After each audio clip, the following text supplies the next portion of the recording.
Hello student, welcome back to my channel Asimam studies. আমার অসীমাম স্টাডিজের আজকের এই অনুষ্ঠানে সবাইকে স্বাগত।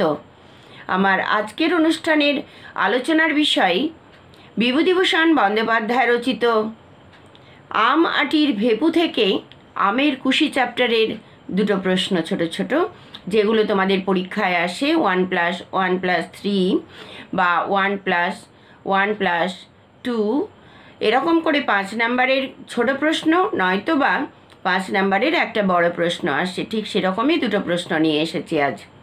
দেখো, সে এতক্ষণ বাড়ি ছিল না, কোথাও হইতে এইমাত্র আসিল। তাহার স্বর একটু সতর্কতা মিশ্রিত, মানে সাবধানে কথা বলছে। সে বলতে কাকে বোঝানো হয়েছে? বিভূতিভূষণ বন্দ্যোপাধ্যায় রচিত আম আটির ভেপু উপন্যাসে সে বলতে নিশ্চিন্তপুর গ্রামের ব্রাহ্মণ পুরোহিত হরিহর রায়ের কিশোরী মেয়ে দুর্গাকে বোঝানো হয়েছে, যাকে দুর্গা বলে ডাকত, নাম দুর্গা। সে এতক্ষণ কোথায় ছিল? সে এতক্ষণ পটলিদের বাগানে আম কুড়োতে গিয়েছিল। কারণ দুর্গার স্বভাবই হলো টোটো করে এখানে সেখানে ঘুরে বেড়ানো। তার চেহারা, পোশাক পরিচ্ছদের বিবরণ দাও। দুর্গার বয়স 10-11 বছর, গড়ন পাতলা পাতলা, মাথার চুল রুক্ষ, গায়ের রং অপুর মতো অতটা ফর্সা নয়, চাপা। এরকমভাবে অপুর চুলগুলো উস্কো খুস্কো, পরানে ময়লা কাপড়, মাথার চুল রুক্ষ, মুখের গড়ন মন্দ নয়, অপুর মতো চোখগুলি বেশ ডাগর ডাগর। এরকমই চেহারা, চুল সবসময় রুক্ষ, তেল দেয় না, আঁচড়ায় না, এরকমভাবে শুধু এখানে সেখানে ঘুরে বেড়ায়। তার স্বর সতর্কতা মিশ্রিত কেন? তার সতর্কতা মিশ্রিত স্বরের কারণ হলো তার মা। কারণ সে এতক্ষণ বাড়িতে ছিল না, পটলিদের বাগানে আম কুড়োতে গিয়েছিল। যখন ফিরে এলো তার হাতে একটা নারকেল মালা এবং তাতে কিছু কাঁচা আম। সেই কাঁচা আম নিয়ে আসায় অপুকে সে চুপি চুপি ডাকে, কারণ মা যদি দেখে তার হাতে এই আমের নারকেল মালা তাহলে মা তাকে বকবে। সেই কারণে, বা মা যদি জানতে পারে তাহলে মা তাকে বকা দেবে, কারণ ও যে অন্যের বাগানে ঘুরে ঘুরে আম কুড়োতে যায় সেটা মায়ের পছন্দ নয়।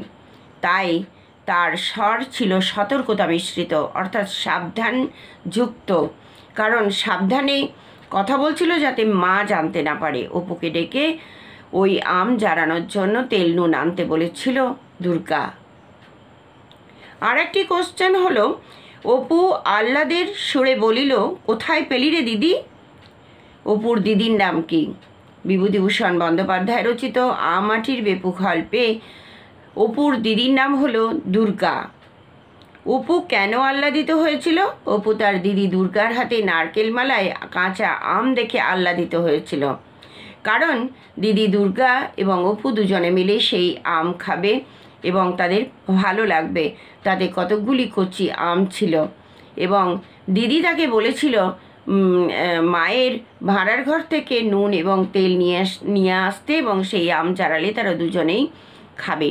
দিদির হাতে এই নারকেল মালায় আম দেখে অপু আহ্লাদিত হয়েছিল।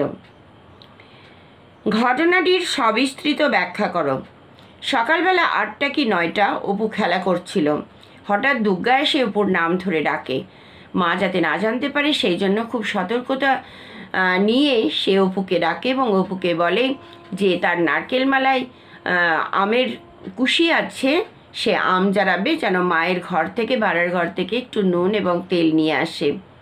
মা যাতে জানতে না পারে, কারণ মা জানতে পারলে কিন্তু বকা দেবে, কারণ মা পছন্দ করে না দুর্গা বা অপু টোটো করে ঘুরে বেরিয়ে অন্যের বাগান থেকে আম কুড়িয়ে নিয়ে আসে।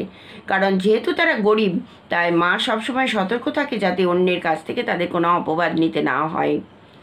আর সেই কারণে দুর্গা সতর্কতা মিশ্রিত সুরে ভাইকে বলেছিল নুন এবং তেল আনার জন্য, ওই আমের কুশি চারাবে বলে। এই ছোট্ট ছোট্ট দুটো প্রশ্ন আলোচনা করলাম, কেমন লাগলো জানিও। যদি ভালো লাগে তবে একটা লাইক, শেয়ার ও সাবস্ক্রাইব করে দিও তোমার অন্য বন্ধুদের দেখার জন্য। পরে আবার অন্য কোনো আলোচনা নিয়ে আসছি, ততক্ষণ পর্যন্ত ভালো থেকো সবাই। ধন্যবাদ রইল।